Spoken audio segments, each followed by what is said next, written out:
Shalom saudara, hari ini kita akan berbicara tentang iman yang adalah fondasi dan bukti dari kekristenan yang sejati. Firman Tuhan terambil dari Ibrani pasal 11 ayat yang pertama. Iman adalah dasar dari segala sesuatu yang kita harapkan dan bukti dari segala sesuatu yang tidak kita lihat. Kita tahu bahwa Ibrani 11 adalah pasal tentang iman. Bahkan nanti dalam ayat-ayat selanjutnya dijabarkan tentang tokoh-tokoh yang membuktikan bahwa iman itu adalah sumber dari mereka yang dibenarkan dan itu bukan karena perbuatan.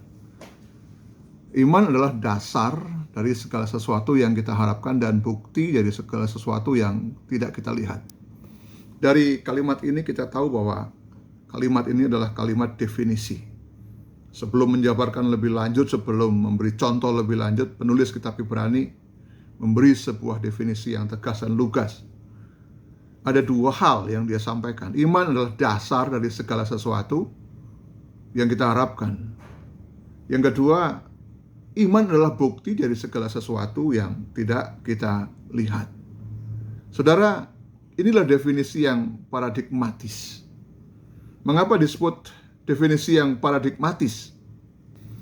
Alasannya adalah kita tahu bahwa penerima kitab Ibrani adalah orang-orang Yahudi yang sudah memiliki belief system, yang sudah memiliki sistem kepercayaan, sistem keagamaan, yaitu agama Yudaisme, yaitu mereka yang menjalankan agama mereka berdasarkan Taurat Musa. Dan ketika mereka menjadi Kristen, mereka harus berubah paradigmanya menjadi hidup di bawah anugerah, keselamatan melalui iman. Dan bukan hanya itu, ketika mereka hidup di bawah anugerah, ketika menjadi Kristen, ternyata hidup mereka tidak mudah. Dan penulis Ibrani menguatkan mereka dengan mengingatkan mereka dalam pasal 10 saya bacakan ayat yang ke-32 dan seterusnya. Tetapi ingatlah akan masa lalu sesudah kamu menerima terang. Kamu banyak bertahan dalam perjuangan berat dan penderitaan. Baik waktu kamu dijadikan tontonan dengan mengalami cercaan dan penderitaan, maupun waktu kamu mengambil bagian dalam penderitaan mereka yang diperlakukan sedemikian. Memang kamu telah turut mengambil bagian dalam penderitaan orang-orang hukuman. Dan ketika harta kamu dirampas, kamu menerima hal itu dengan sukacita. Sebab kamu tahu bahwa kamu sendiri memiliki harta yang lebih baik dan lebih tetap. Sebab itu janganlah kamu melepaskan kepercayaanmu, karena besar upah yang menantinya. Sebab kamu memerlukan ketekunan, supaya sudah kamu melakukan kehendak Allah, kamu memperoleh apa yang dijanjikan itu. Saudara dikasih Tuhan, ternyata paradigma yang mereka sedang alami dari paradigma lama menjadi paradigma yang baru, itu sungguh menggetarkan perjuangan iman mereka, karena ternyata menjadi Kristen yang sejati membutuhkan pengorbanan. Mereka kehilangan harta benda mereka, mereka dijadikan tontonan, mereka dipermalukan di depan umum, dicercah, menderita. Bahkan mereka tidak mengalami kesukaan karena mereka merasakan bahwa hidup itu berat. Penulis mengatakan, janganlah kamu melepaskan kepercayaanmu, karena upahmu besar di surga.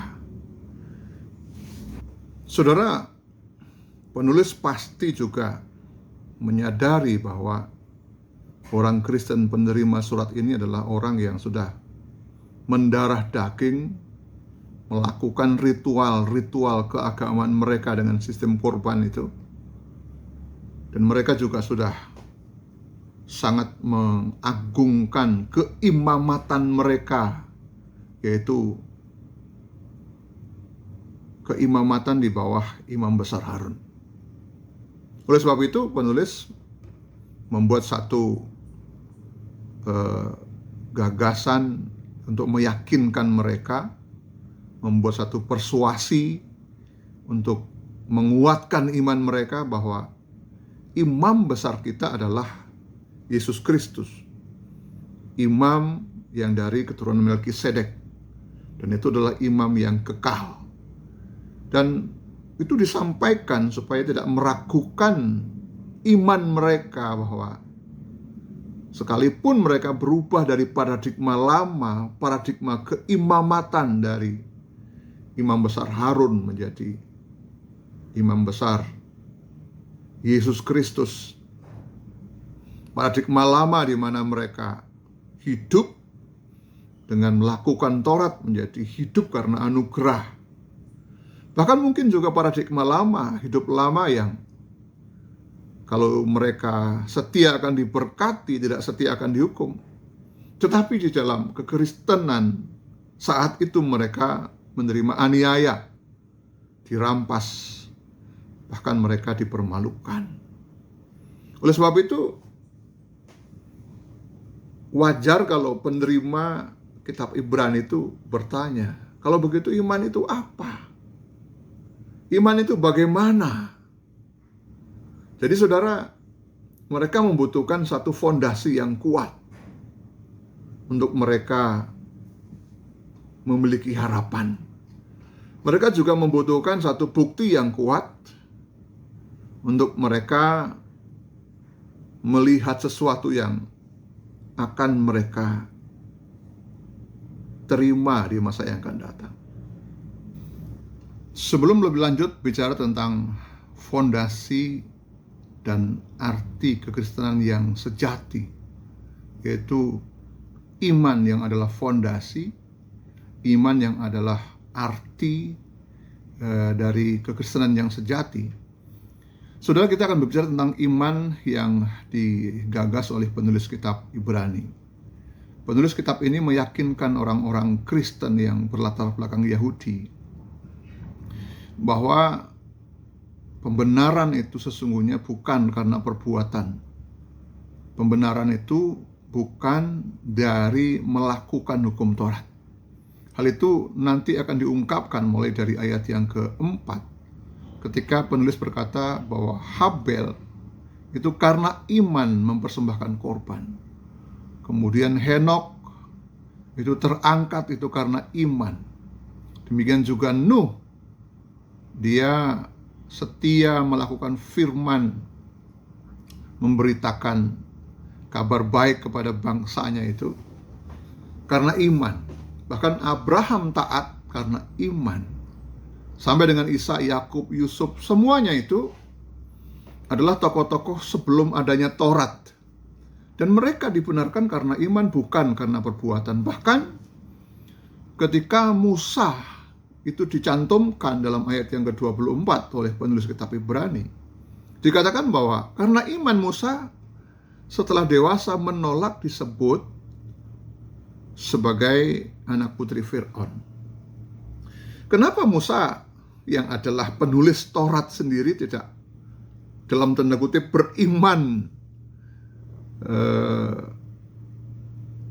dalam Taurat yang akan membenarkan dia? Karena dia tahu Taurat tidak bisa membenarkan. Jadi itu yang pertama, bahwa pembenaran itu bukan karena perbuatan melainkan oleh iman. Dan penulis juga memberikan satu keterangan bahwa karena iman tidak semua orang itu hidup bahagia. Tidak semua orang itu hidup sukacita selalu karena punya iman. Karena punya iman tidak jaminan orang itu panjang umur. Karena Habel karena punya iman dia dibunuh. Betul, Henok punya iman dan dia diangkat. Tetapi ingat bahwa banyak di akhir kisah kitab Ibrani 11 ini, mereka justru mengalami penganiayaan. digergaji lehernya, dirampas hartanya, mereka mengembara ke sana kemari justru karena iman. Ini untuk menegaskan bahwa sesungguhnya iman itu berbeda dengan konsep Taurat. Ya, Taurat tidak membenarkan, tapi iman itu membenarkan. Kita kembali ke definisi iman. Yang pertama, saudara, iman adalah dasar dari segala sesuatu yang kita harapkan. Iman adalah fondasi dari segala sesuatu yang kita harapkan. Iman ini juga fondasi dari kekristenan yang sejati. Saudara, penerima kitab Ibrani pasti secara logika, secara notitia mereka berpikir, apa yang kami harapkan ketika kami menderita? Apa yang kami harapkan ketika kami dipermalukan? Ketika kami dilempari, ketika kami dipenjarakan karena Kristus.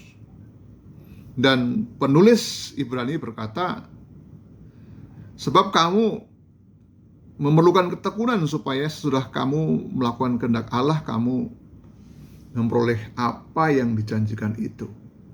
Itu jawaban penulis Ibrani dalam Ibrani 10 ayat 36. Bahkan dalam Ibrani 11 ayat 40 dikatakan, sebab Allah telah menyediakan sesuatu yang lebih baik bagi kita. Saudara, tentu kita berpikir bahwa ini bukan masalah surga, karena surga bukan karena melakukan kehendak Allah. Tapi memang kitab ini berkata, Tuhan menyediakan sesuatu yang lebih baik. Jadi, ini bukan sekedar ilusi, bukan sekedar fantasi atau khayalan. Tapi sesuatu yang lebih baik yang Tuhan janjikan. Dan Tuhan berjanji melalui firman-Nya. Karena kita tahu bahwa iman itu datang dari pendengaran dan pendengaran akan firman Tuhan. Dari mana Henok punya iman? Karena mendengar firman Tuhan. Dari mana Nuh punya iman? Karena mendengar firman Tuhan. Dari mana Habel punya iman? Karena mendengarkan penuturan firman Tuhan dari orang tua mereka. Jadi iman datang dari pendengaran. Pendengaran akan firman Tuhan. Dan ketika secara logika, secara notitia, penerima surat ini diyakinkan, maka mereka diberi satu contoh yang disebutkan di dalam Ibrani 11 itu, bahwa para tokoh iman itu dengan kesadaran yang penuh, dengan asensus yang penuh, mereka berjalan di bawah janji Tuhan itu. Jadi mereka yakin bahwa pengharapan itu pasti, bukan ilusi. Pengharapan itu adalah sebuah kenyataan dan bukan khayalan. Sebab itu mereka betul-betul sadar melakukan janji firman Tuhan itu. Dan seperti yang kita tahu, salah satu contoh dari tokoh iman di dalam Ibrani 11 yang dengan sadar berjalan di atas janji Tuhan adalah Abraham. Abraham punya landasan yang kuat untuk berharap. Padahal Tuhan berfirman dengan mengatakan untuk dia keluar dari negeri, dari keluarganya, dari sanak familinya, ke suatu tempat yang akan ditunjukkan kepada Abraham. Suatu tempat yang akan ditunjukkan ini belum jelas, tetapi karena Allah yang berfirman, karena dia mendengar firman itu, dan dia sadar bahwa ini adalah sebuah kepastian. Dan itulah yang dia lakukan. Dilakukan Abraham, dia keluar dari rumah orang tuanya, dari bangsanya, dari sanak familinya. Dan dia pergi karena janji itu. Dan pengharapan dalam Tuhan, karena janji Tuhan itu bukan pengharapan yang sia-sia. Jadi fondasi kekristenan yang sejati adalah iman yang berasal dari pendengaran dan pendengaran akan firman Tuhan. Seorang Kristen yang kokoh adalah seorang yang tidak pernah goyah sekalipun datang pencobaan, penganiayaan, perampasan, bahkan dipermalukan sekalipun, karena memiliki fondasi yang kuat, yaitu janji firman Tuhan. Kita tahu di dalam Wahyu pasal 2 ayat yang ke-10, di sana ada kisah tentang jemaat Smyrna yang menderita, bahkan akan dilemparkan ke dalam penjara selama 10 hari. Dan Tuhan meyakinkan mereka, meneguhkan mereka, hendaklah engkau setia sampai mati. Aku akan mengaruniakan kepadamu mahkota kehidupan. Yakobus juga memberikan dorongan yang sama bagi orang-orang yang jatuh dalam pencobaan, yang menderita karena imannya. Yakobus berkata, berbahagialah orang yang bertahan dalam pencobaan, sebab apabila ia sudah tahan uji, ia akan menerima mahkota kehidupan yang dijanjikan Allah kepada barang siapa yang mengasihi Dia.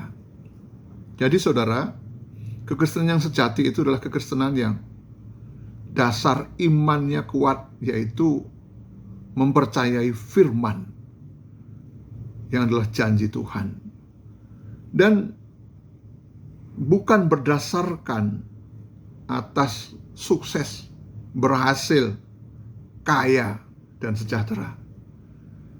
Kalau orang Kristen hanya mendasarkan imannya pada kesuksesan, kalau saya Kristen menjadi sukses.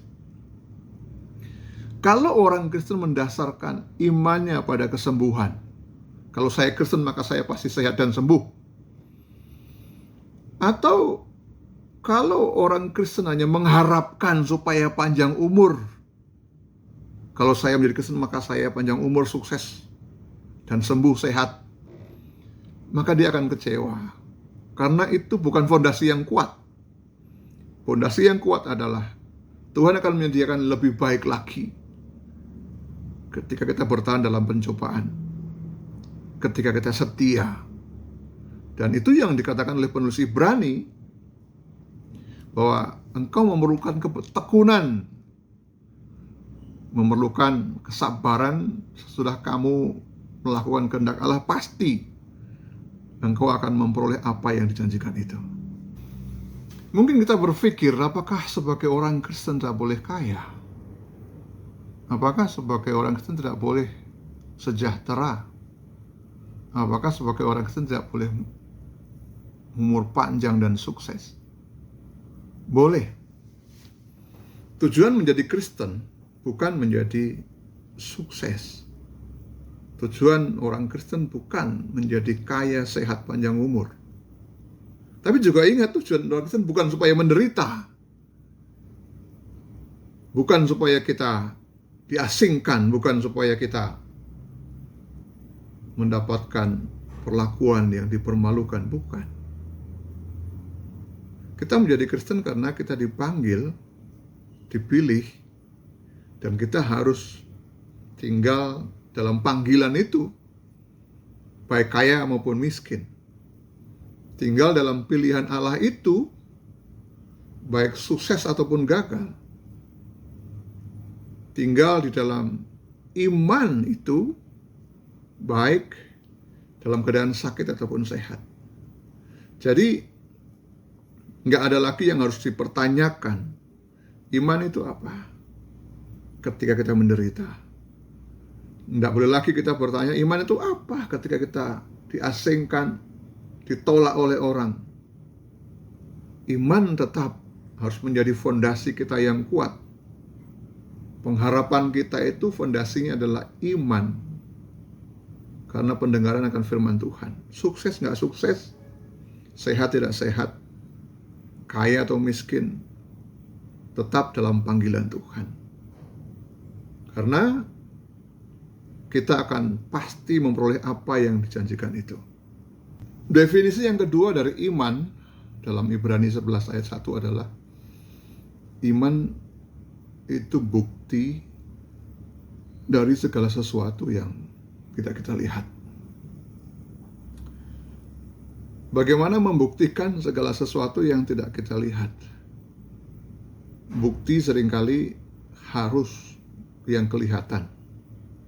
Saudara, dari sini kita bisa mengambil kesimpulan bahwa iman tidak selalu kasat mata. Iman tidak selalu berdasarkan panca indera. Tidak selalu berdasarkan penglihatan. Seperti kata Paulus, kami berjalan karena iman dan bukan karena penglihatan.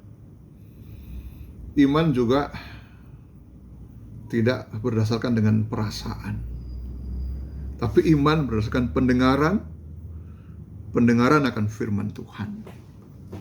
Sekalipun tidak melihat, orang yang beriman itu punya bukti.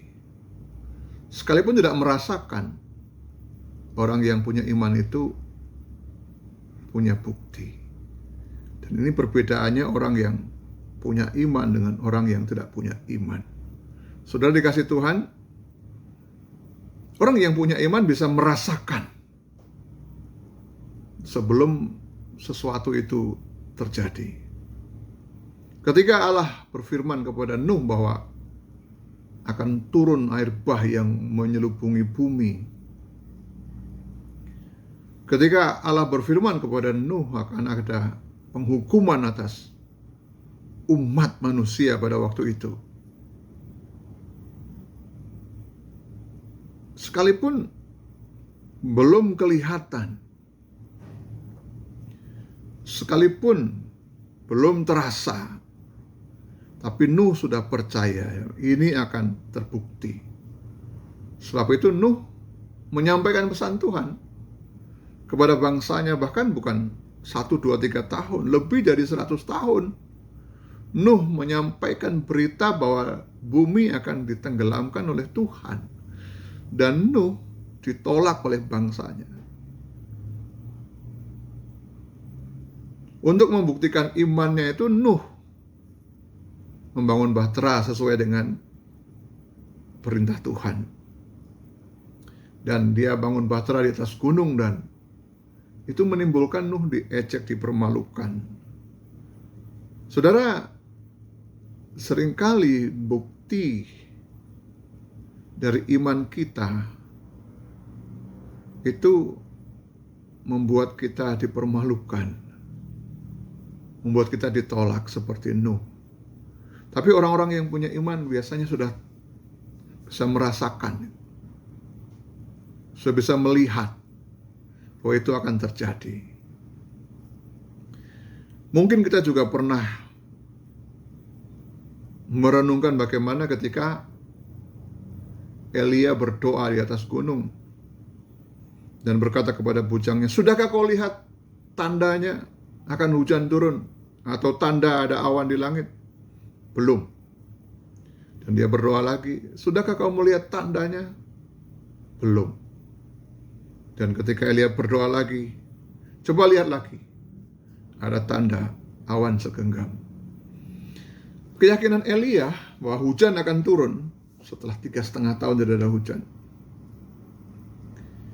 itu adalah bukti dari iman yang sejati yang dia bisa lihat sekalipun bujangnya berkata belum, tidak ada tanda. Saudara, kadang-kadang kita seperti orang dunia yang mengukur keberhasilan iman itu dengan tanda-tanda yang musisat-musisat yang ajaib. Sekalipun tidak ada tanda, iman selalu akan bisa membuktikan. Sudah masih ingat kisah tentang Thomas yang kala Tuhan Yesus hadir di tengah-tengah pertemuan minggu pertama itu tidak hadir, tapi minggu selanjutnya dia hadir pasti. Teman-temannya berkata, kami melihat Tuhan. Dan Thomas berkata, sebelum aku mencucukkan jariku ke dalam lambungnya dan sebelum aku merapat tangannya itu, saya tidak mau percaya. Minggu depannya, pada pertemuan selanjutnya, Thomas datang, dan ketika mereka di atas loteng itu, Tuhan Yesus tiba-tiba hadir dan berkata, Thomas, ulurkanlah tanganmu, cucukkanlah jarimu ke dalam tanganku, dan ulurkanlah tanganmu ke dalam lambungku. Jangan engkau tidak percaya lagi, melainkan percayalah. Apa kata Thomas? Oh my God, oh my Lord. Dan yang paling penting, kita harus mendalami perkataan Tuhan Yesus. Berbahagialah orang yang percaya sekalipun tidak melihat. Kadang-kadang kita menuntut penglihatan, menuntut bukti dari iman kita. Saudara, orang yang sungguh-sungguh percaya, dia akan membuktikan bahwa janji Tuhan itu benar. Dia akan membuktikan bahwa perkataan Tuhan itu tidak pernah salah. Dia akan membuktikan bahwa firman itu pasti digenapi.